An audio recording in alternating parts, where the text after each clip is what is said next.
والمهم أن هذا الاشتقاق في رحمن وفي رحيم جايبها من حاجة من الرحم،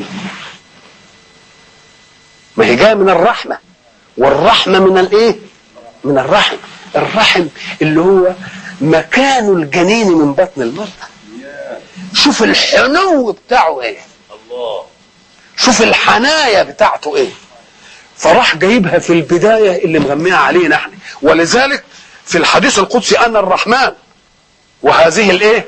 الرحم اشتققت لها اسما من اسم، فمن وصلها وصلته ومن قطعها قطعته. اذا فكلمة رحمن وكلمة رحيم مأخوذة من ايه؟ رحمة، من الرحمة اللي هي من الرحم. الرحم اللي هو اللين اللي فيه الوسائد اللي فيه اللي مش عارف ايه، علشان الايه؟ عشان الجنين. حنايا الحلوة دي. يبقى اذا ربنا له حنايا عليه.